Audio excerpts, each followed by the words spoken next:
Good afternoon. Good afternoon. Good afternoon. Welcome. We are navigating in an ocean of data. Our customers create it when they interact with us and the world around them, and we create it every day as we run our businesses. How we remain relevant to our customers is rooted in how well we connect to their financial lives. And how we attain success is really rooted in how well we understand our performance as a business and how well we connect our employees to our strategic objectives. My name is Curt Johnson, and I've been in the data and analytics space for about 25 years, and I've never seen a greater need for a holistic view of our data.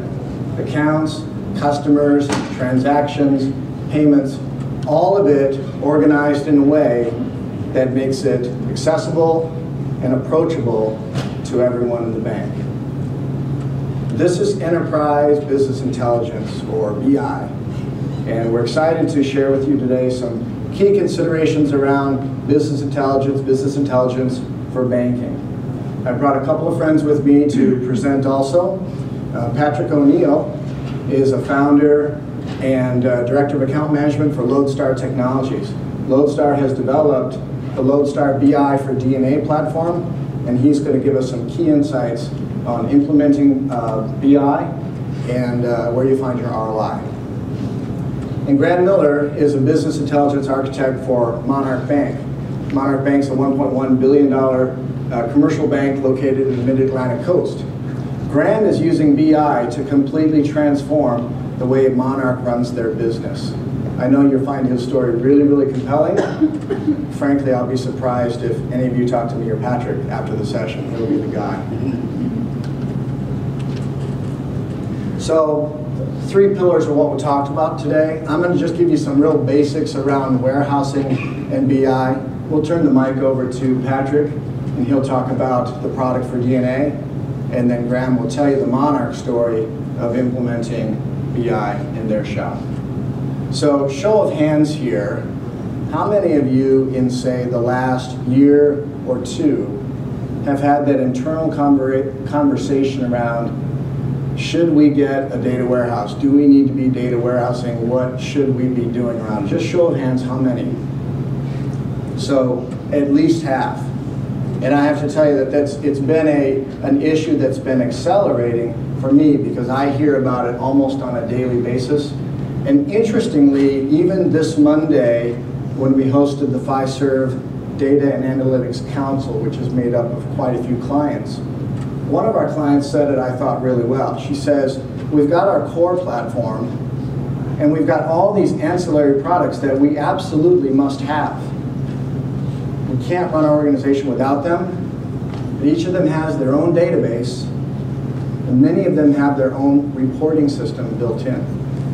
So how can we get a clear view of what's going on inside our organization with all of these disparate data sources? And the answer, surprisingly or not, is a data warehouse. So I've got a real simple illustration. The data warehouse really is your unified platform, central place for all your data to be loaded, and what's surrounding the warehouse is a representation of all of those ancillary systems.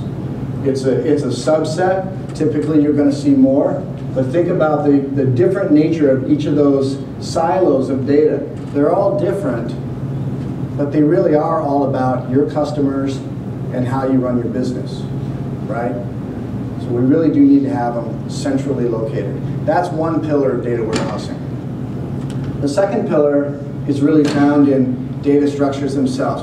If you peek inside your core platform, you'll notice that the way the data is organized is typically very complex and optimized really for transaction and managing data about people.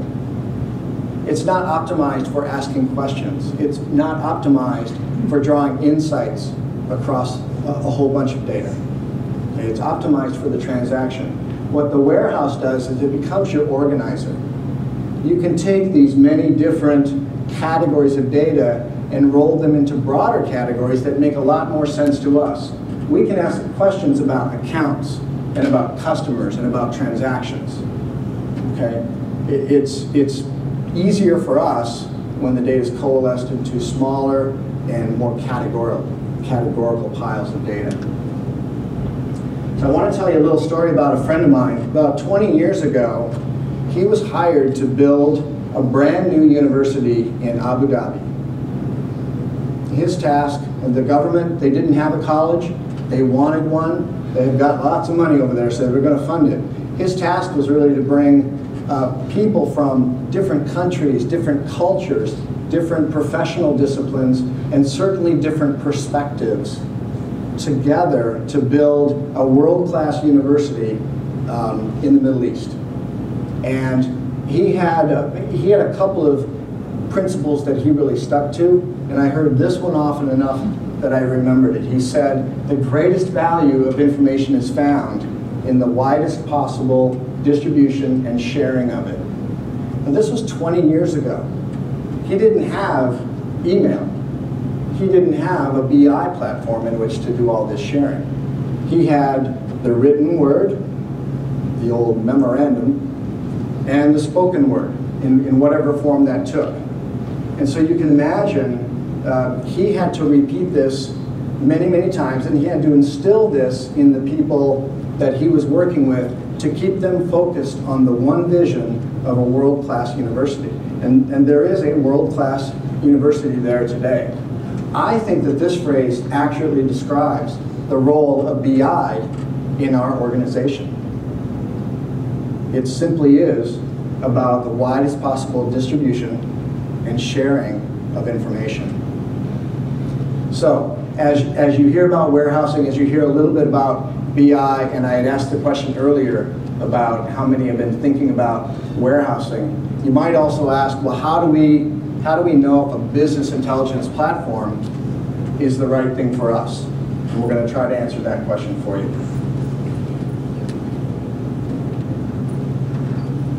Do we need BI? This is the question that institutions are asking of us. It's very consistent across the industry. What clients are looking to do and to decide if they need BI is they have the same questions where we want to find a way to drive strategy to the front lines of the institution. We want to find a way to connect staff to the metrics that matter and to the strategies that we're trying to implement in the organization. And we want to deepen the understanding of customer relationships so we can grow and nurture those and move the business forward. But they also want to improve the quality of the work-life situation for all their staff members. Now this is the Lodestar view of data strategy, and this is how we implement and we view data strategy that can be successful in financial institutions. If we look at the top right that I've just highlighted, we've got the data warehouse. Really, the data warehouse is going to be the engine that drives the whole data strategy forward. The data warehouse is an organized repository of information, key data points from all your production systems. Loans origination, banking, GL, credit card, insurance. People are looking to become a data-driven organization by consolidating and simplifying all that data into one structure. Now, since we're human beings, we need to be able to visualize that data. We can't just look at screens of data and be able to understand what that means. We need a good, clear picture of what is happening in the data, and we do that by visualizing it through business intelligence. Now, business intelligence is also role-based, so you're able to push the key pieces of information that you want staff members to have access to when they need to have it. So it's very timely. Now, we believe that this is really where data strategy stops for most players in the industry. We believe there's more to be done to keep a really solid data strategy going forward. And one of the key pieces is improvement. So data quality. We always want to improve the quality of this data. We want to troll through all the key pieces of information from our production systems. And we want to be able to look for exceptions to those rules. Automatically assign those to staff members for cleanup, and then that will improve the quality of the data in the production systems, and we will see that going forward in the wheel. So better quality data should lead to better quality decisions. At times you might want to create or modify information that's in the data warehouse. If you are implementing a strategy and you have targets around that and you want to measure the actual information coming in to the targets that you have in mind to see if your strategy is being successful, employees need a way to be able to create, update, and modify that information in the warehouse. Now, one of the more interesting uses of a data warehouse is it's not just a collection or a destination for data, it's also the source for other systems. So data coming into the warehouse is aggregated and consolidated, but you're able to distribute that out to other systems. Systems like profitability, predictive systems. You're able to take that information and that new intelligence that was created, and you're able to bring it back into the warehouse, attach it to the customer, and now you're able to use that information going forward to drive your business ahead. Where do you start? Where do you need to start? Really is the question. Monarch Bank chose to start at business value with the expectation that they could get to that business value within 90 days. So we invited Graham to come up on stage now and walk us through the Monarch Bank story and how their journey through BI advanced. So thank you, Patrick. I want to thank Curt for giving the opportunity to come and share the impact of Monarch Bank's Business Intelligence Program with you and how our company utilizes data today.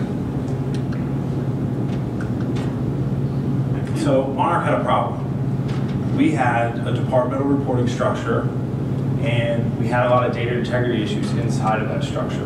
We had Excel issues. We had departments reporting off the same data and coming out with different results, trying to do the same thing. So we knew that there was a problem. The business was asking a lot of questions, and the regulatory bodies were asking a lot of questions.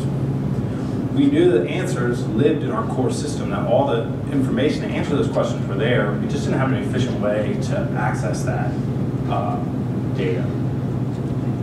So some of the things we knew we wanted to accomplish was we wanted to leverage our C-suite. We'll talk a little bit more about that later. And we also stepped back and said, what's the potential impact of putting in a program like this? So we have a $34 million payroll. We figured that we should be able to create efficiencies of about 5% or 1.7 million. This is not a goal of headcount reduction. We actually looked at it as a way to create staff to be more efficient and leverage them as the bank grew. We're a growing bank. We really don't need to reduce headcount. We just wanted to make our staff more effective to be able to absorb more information as we grew. So we went with Lodestar for 2 reasons, and we've been with Lodestar for 2 years, and I think those reasons are still the reasons why I would recommend Lodestar today. Is you have their data warehouse has an extremely large amount of information in it and optimized for reporting, and you also have the Oracle Business Intelligence System, which is one of the best products in the market for business intelligence. And it's an out-of-the-box product on top, so you're able to do a lot of research and do a lot of your own troubleshooting and work through issues. So during the first 30 days of implementing a BI program, we integrated in the data warehouse. We pushed the information into the business intelligence program. We were able to build the departmental structure, the highway that you distribute information through, and we were able to put a balancing process in place that was certified by our CFO. And we did that because that allowed any reporting to be done in the system to meet any requirements that came in from the business or from a regulatory agency. So after that 30 days, we started a very simple process. We just went around to all of our departments, gathered all their tracking reports, gathered all their Excel documents, and we went about automating them and distributing them back through the enterprise. And we were able to have a lot of success with this. So in the first 90 days, we were able to achieve a tangible ROI. The CIO was able to complete a strategic project. We were able to clear major hurdles of improving our data quality, streamlining our reporting. We eliminated Excel, and we reduced a non-value-added process that was happening in the organization, meaning people keying information into Excel spreadsheets doesn't add value to an organization. Analyzing the information of what you're doing is what adds value.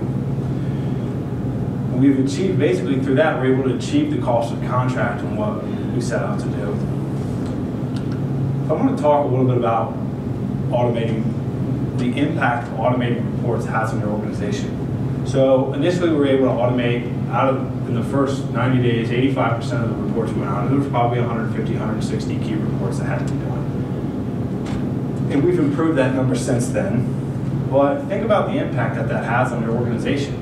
You probably have people that spend weeks at the beginning of the month doing reporting and holding that information, and now those people that were doing a non-value-added activity could be transitioned to doing a value-added activity. You've created this capacity to do additional work in the organization, and you've also created reporting capacity to expand on what you're currently doing without having to add staff or personnel.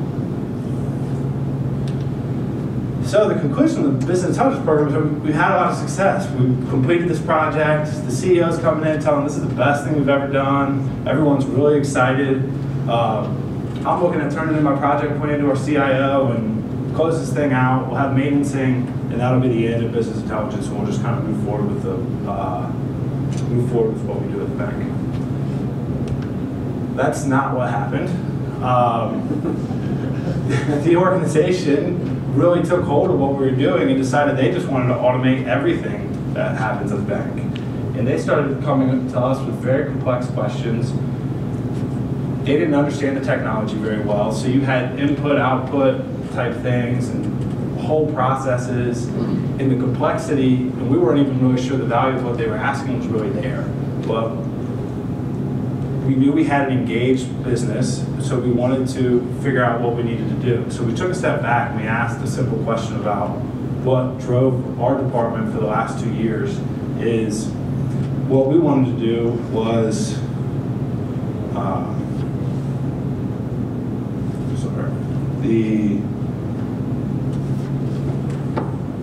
we asked, how does data flow through your organization, and what processes are triggered by data flow or changes in data?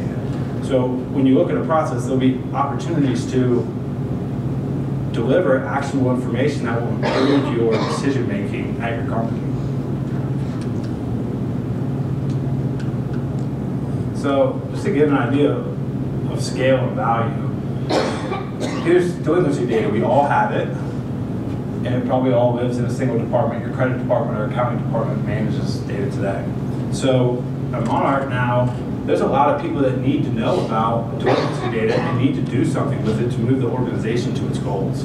The CEO needs to know about it, the CFO needs to know it, loan admin needs to know, the regional manager's assistant, the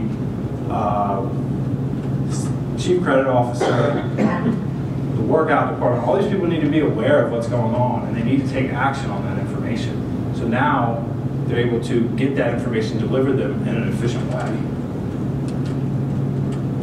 So here's an example of, this is the business intelligence program. This is what it looks like when you log in. Across the top you have tabs. It's kind of like Excel, so you can navigate or explore the data. So you're not having to do a lot of input once you get the system. All the reports are run, and you can go through the data and look for questions in the data or just review the information. So after our automation, we decided to start with the C-suite because they're a group of people that you can't replicate their time. You can't hire another CEO, you can't hire another CFO. There's only so many hours in a week.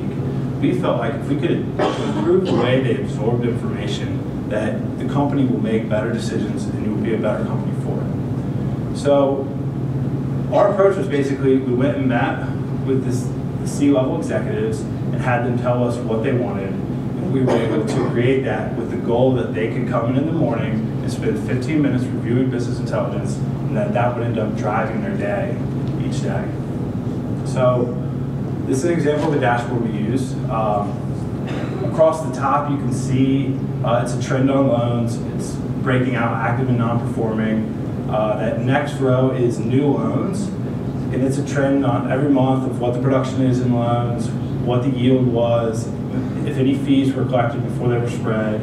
Below that is renewal production. So what BI allows you to do over time is add depth to your reporting that you couldn't currently do, or it would be very time consuming to add this depth over time. So the CEO came to us 3 months after we put this in, and he said, I like this new loan data, but I want to know what it cost us to acquire a new client versus doing a new loan for an existing client. Intuitively, he already knew that there was going to be a difference in those numbers, but he's never been actually able to see it and quantify it, and he's never been able to see how many new relationships we're bringing into the company and what the pricing on that is. So now we're able to get that information to him.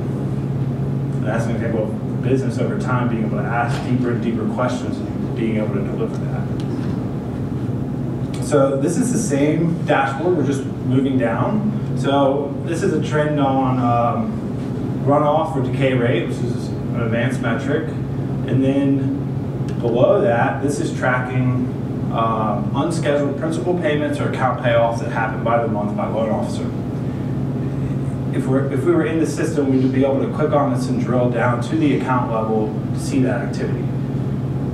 So basically, in a short period of time, all the C-level executives have this. They can log in every day. They can see their loan position. They can see their pricing on new loans and renewals. They can see the cost of acquiring a new client. They can see the trend of prepayment speeds if things are going the wrong way or the right way. They can get all the way down to the account level on any payoffs or any relationships that we may have lost, and they can ask. They have now actionable information to drive their day. So if you think about what this means for your executive today, most likely, I know at Monarch, we have business analysts that do reporting. So they would do the reporting, it would go to their manager would review it, it would go to the C-level executive for that silo of information, and then that executive would then put his spin on it, get all the information, and send it to the CEO probably 2 or 3 weeks into the month, and then that CEO would then review that information. The amount of time you now condensed to being in real-time information, that's not an efficient way for someone to absorb the complexity of a financial institution. So now they're in the data and can understand the data much more effectively. So this is an example of what we get for our loan officers. You can see it's the same thing. And this is how technically we scale the system. So I only have to build this one time, and then what we talked about in the first 30 days when we built the authority levels, it parses the data when you log in. So we don't need a big support team to run this program. It's just me and another individual to run the bank and our mortgage company. And this also, the important thing is, this is when we bring a loan officer in and we take them through this data and we show them all the different metrics they have on their portfolio, we then take them back through the executive dashboard. And that's when it really hits home, because what they see is the exact same thing that they're reviewing. And they realize what they're reviewing and what they're being tracked on is exactly what the executives are looking at. And that's why we started with the C-suite, because your executives are basically telling you that this is what's important, this is what the company needs to be looking at every day. And then we just layer it down through the organization. And this allows for transparency, accountability, and it allows the company to be aligned around a strategy, and this can be tweaked and changed over time.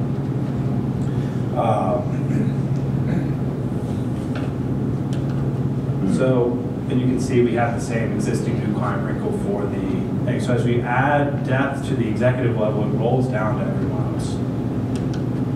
So managing deposit products and interest rates is probably one of the most important profitability metrics for any bank or institution. So this is giving you visibility of your products. On the left-hand side, that's all your savings products stacked by balance. It's giving the average cost, the average rated cost of those deposits. It's also adding in what the interest expense impact is going to be at a 1 basis point, 5 basis point, or 10 basis point change, and you can just apply that up or down, depending on which way you're moving rates. That's a stagnant calculation, but it gives you an idea of the impact. So if we moved all our savings products up 10 basis points, it would cost the institution about $206,000 over the next 12 months. On the right-hand side, It's the same savings products, but it's looking at, we have a lot of tiered savings products, and it's giving you how much money you have in each of those savings tiers.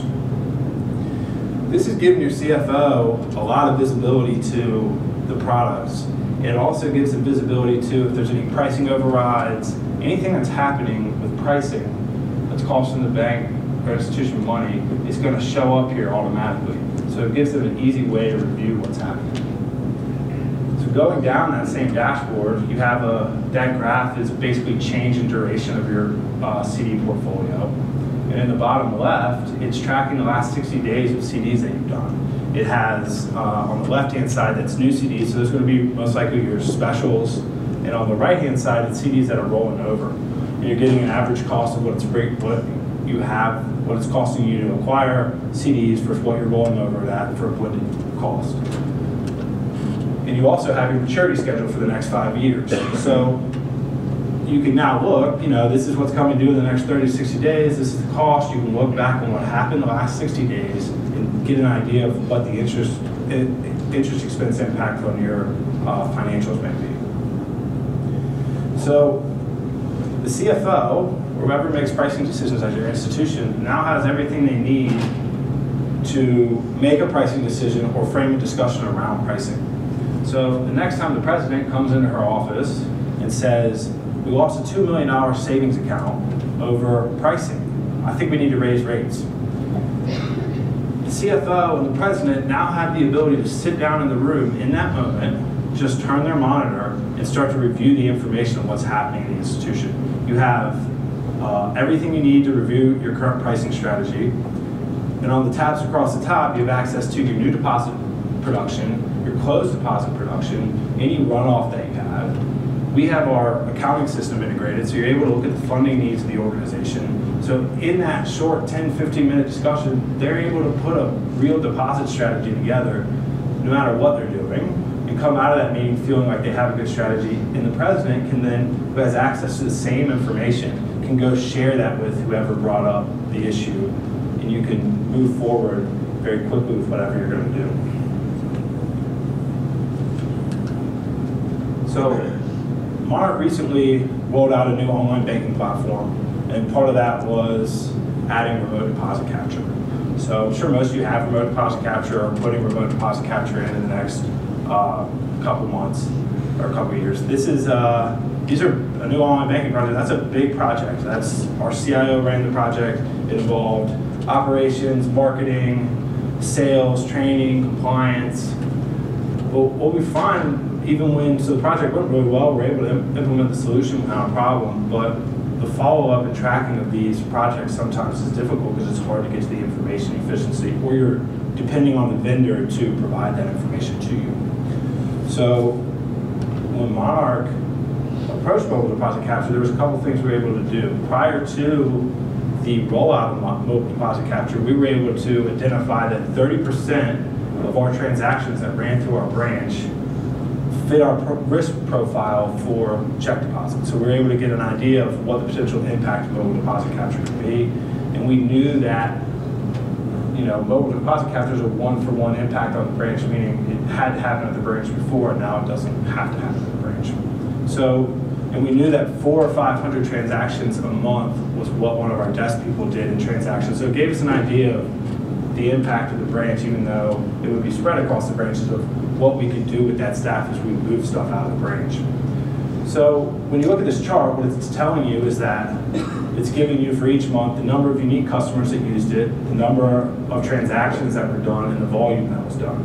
So in the first 90 days, we had a lot of success. We brought on new clients, we were adding unique clients every month, we were adding transactions, and we were adding volume. So this was good. I think overall, we were executing on that strategy. But as you dig into the numbers, you realize that some branches were lagging other branches. And data doesn't really tell you, but you assume as management that it's a marketing issue, a training issue, maybe it's a demographic issue for that branch. But more importantly, your branch manager has this report, your deposit ops manager has this report, your training department, marketing department, everyone's aware of the problem. So you're not having to spend any time identifying the issue. You're able to pivot your strategy early on in the project implementation. documentation and improve what's happening. So I want to spend a lot of time on audit stuff, but BI is really good for managing your compliance and your audit things. Basically, compliance is just an aggregation and documentation of what happens. BI does that very well. It allows for PDF formatting, which auditors like. You have a consistency across the organization, and you have it coming from a single data source with a balancing process. It also allows for to show that your executives have an ability to manage a large institution. We use it to use our inputs into our ALCO, our interest rate risk modeling. We use it in our BSA modeling. It allows just basically the institution to stay proactive with compliance. When we did our most recent audit, this was the second audit we've gone through since we implemented the system, we didn't have to do any data gathering prior to that audit because everything had been archived from the last one. We figured out what needed to be done, and all that information had been archived and kept, so there wasn't really a data gathering process for the examination. So this is a quote from our CIO. I think what's important is you have all this information on iPads. You can access it through your iPad. So when you're at a conference like this, during the week and you're away from your bank, you don't have to call your assistant, you don't have to call people to find out what's going on. You're able to review the data and the information. So to close, when Curt introduced me as a business intelligence architect. That's not really my title at the bank. I think if you ask people at our bank outside of the IT department, I don't think anyone would really know what that was, and they probably didn't have that at their last bank. Prior to this, I was a financial analyst at the organization. The point of saying that is that you probably have the staff to do this. It's not that technical. Lodestar, I don't know anything about data warehousing. If we want to bring in a new data set, we just call Lodestar, they put the data set in. So technically, it's really just about having people that the organization embracing information and using it to make decisions. And you just need to get started because you need to learn about creating value from data. And the potential payoff is massive. That's great. So if you find the Monarch Bank story compelling, you're not alone. This is what we're hearing from the industry. If you're looking to become a data-driven organization, you can see everything that Graham presented was data-driven. It was about consolidating and getting that data out in the fashion that you need to. Lodestar's mission is to get you to that business value in your data strategy within 90 days and beyond. So thank you for having us here and for allowing us to speak today. So we began the session talking about data proliferation. Actually, our marketing group taught me a new term a few weeks ago. Maybe some of you have heard it. Infobesity. It's not a very attractive term, but I think it accurately describes what's happening right now. The proliferation of data is right now, and I think more and more we need to be managing our shops using data that's happening right now. So I hope we've given you some things to think about in business intelligence, especially BI in banking. I want to thank Graham, who flew across the country yesterday to join us, and Patrick, both of them, for bringing their expertise. And I hope in hearing Graham's story, I hope what you heard in it is that it's very approachable. This is a very doable thing, and frankly, as somebody who hangs around this kind of stuff daily, I was a little surprised. The Monarch Bank gave me a perspective that I didn't quite have on BI, and they derived value very quickly, but we're showing this to you because we think that you can do it too. So one more opportunity if you want to come talk to us personally, booth 38, right near the back. So we'll be there for the final Solutions Expo session that follows this. We've got some contact information for you there as well. You can talk to us after the session. And then finally, if you would, please take a moment and rate the session. We really do look at the results, and they really do help guide us as we're planning future sessions for you. So we do have a couple of minutes for questions, and I've got a couple of guys lined up to grab microphones. So if you have a question, there's one right up here, Razad. He's going to put a microphone in your hands. Hold up your mouth so we can hear what your question is, please. Thank you. Unless I got totally off track from the very beginning, your dashboard that you showed us, what type of third parties information were you bringing in other than your Fiserv core?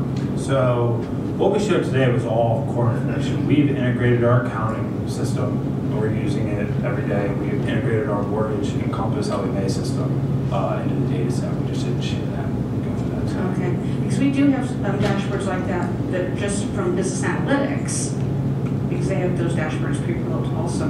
So, but business intelligence is designed to be able to bring in feeds, data feeds from third-party systems and have a larger warehouse. And the way that I would answer it is that it's the warehouse's job to pull in all of the data into one unified platform.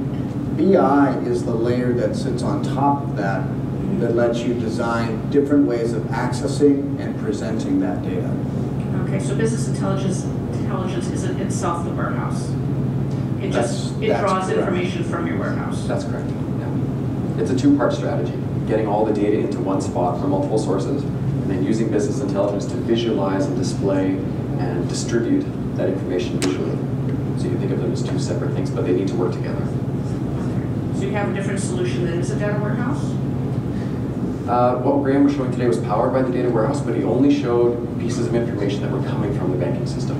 He didn't show, he has GL coming in, he's got... So it's all in one, in other Yeah, words. it's all in one. Thank you. Thank you. Other questions? Run.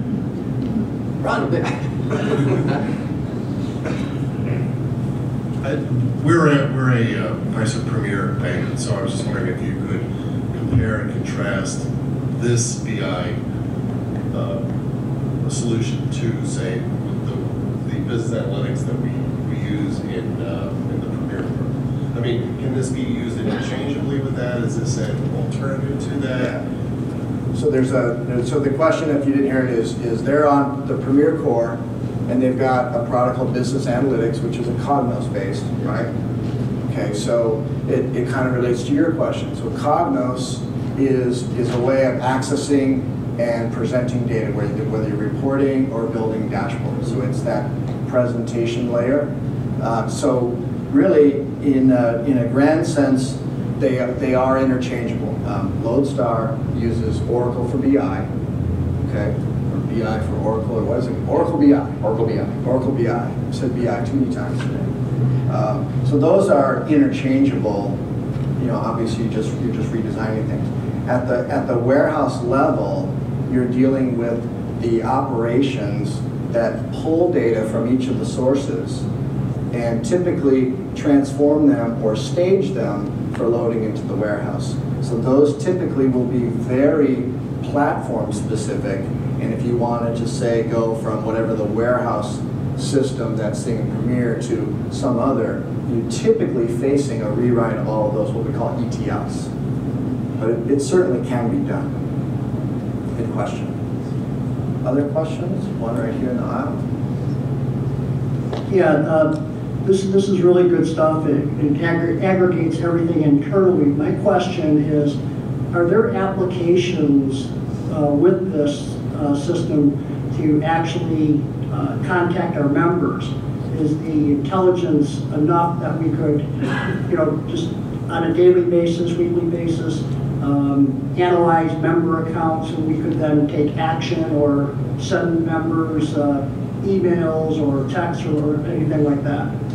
Yes, absolutely. So the warehouse is designed so that it simplifies, in your case, member information and makes it easy to report off of. So being able to drag and drop the information over from the member area, be able to put certain filters on it to look for the information you're trying to find, easily be able to export that out and then be able to actually action on that information. And then if it's part of a strategy and you expect results to be coming back in by the action that you took, you would then use BI and a report in BI to show you what's happening. Are we seeing product growth in these different areas? Because that's what we were promoting.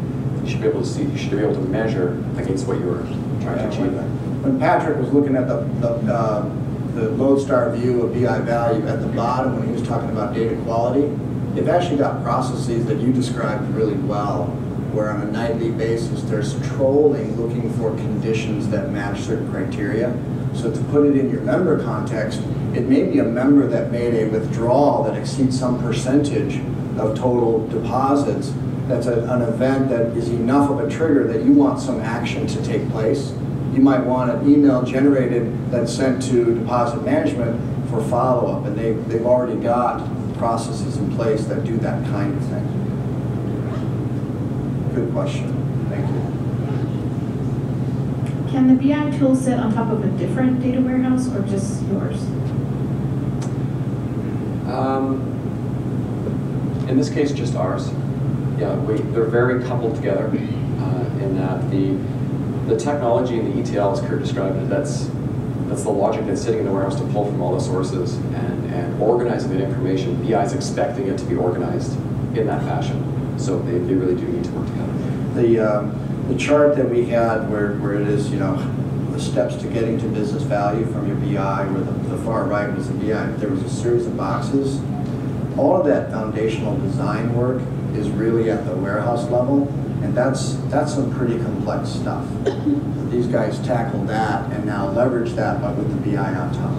But any of those things can be done, but it's a pretty fair answer to say it's very complex and you're doing a lot of the starting over kind of thing. Good question, thank you. Any other final questions? Yeah, within your bank, how is the BI function organized? Is it in the realm all of IT? Is it another team that has staff from across the departments? Do staff from across the departments, do they create their own dashboards, reports, that sort of thing? So we're centralized. It's just me and another individual.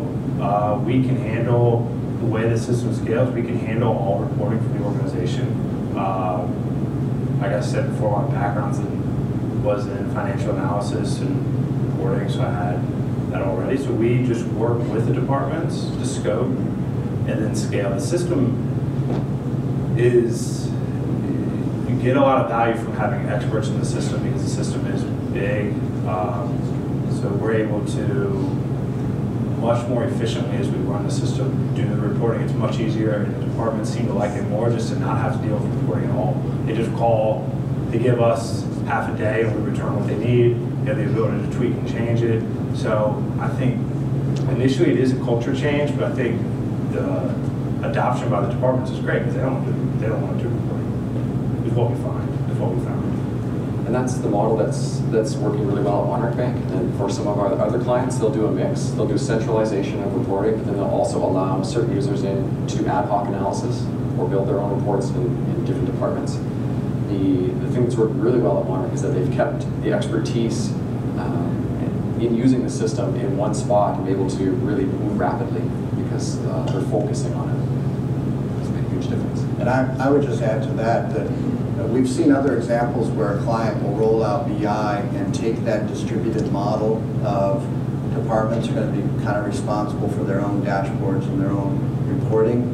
And there's no universal, but in my opinion, it tends to create a diluting of the effort and is not as effective as a centralized approach where you've got a few individuals who have the expertise on quality of data, quality of output, the numbers are right, and can remain connected to how any given request can affect the whole organization. As Graham said the word scale an awful lot during his presentation. That's one of the powers is when you create a view of some data, you typically can leverage that across many facets of the organization. Thank you. Final question, anybody? Well, thank you again for your attendance, your excellent questions. Enjoy Earth, Wind, and Fire tonight. I'm so excited. Thanks very much.